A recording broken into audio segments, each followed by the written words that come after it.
ce sont les gens qui compliquent les choses. On parle de la Coupe du Monde. Déjà là, ils ont opté de me mettre au banc. Déjà parce qu'ils voulaient partir avec des nouvelles cités, je ne sais pas quoi. Et le coach m'a appelé. Parce que les coachs, il y a certains qui m'ont appelé. Ils m'ont dit, oui, toi, après la Coupe du Monde, tu vas arrêter, les trucs comme ça. Donc, ils avaient déjà une idée claire de ce qu'ils voulaient faire. Bon, moi, je suis laissé tranquille. Hein. Je suis laissé tranquille. J'ai dit, déjà, l'équipe nationale, c'est pas ma maison. Je suis de passage à l'équipe nationale, ce qui fait en sorte qu'un jour, je suis appelé à laisser l'équipe nationale. Donc, pour moi, c'est une réalité déjà intérieure qui est déjà fondée depuis mon premier jour que j'ai mis le pied là-bas. Donc, pour moi, le fait de laisser l'équipe nationale un jour, ça ne peut pas être une surprise pour moi.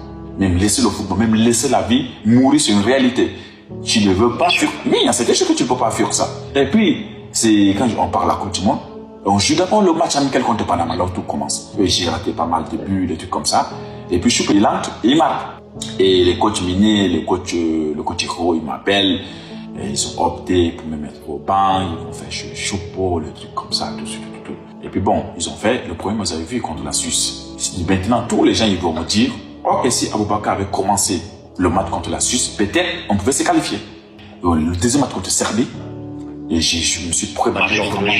Je me suis beaucoup préparé parce que je savais que je devais avoir plus de temps de jeu. Et j'ai dit à mon petit Baïso que, Olivier, j'ai dit, si on me donne plus de 15 minutes, moi je vais marquer. J'ai tellement étudié comment la défense et Serbe était. C'est là que j'ai compris. Bon, après, je suis parti, j'ai fait ma petite bouche. J'ai marqué ses buts. Raconte-le-moi ce but, parce qu'il va rester dans l'histoire de la Coupe du Monde, quand même.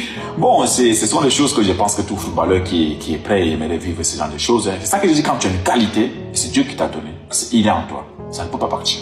Donc, moi, quand je pars en profondeur, et je regarde d'abord le juge. Je vois le juge se soulève par le drapeau. Quand j'ai fait mon premier compte et je vois le mec, et je vois le défenseur était venu, il était en pleine vitesse en fait.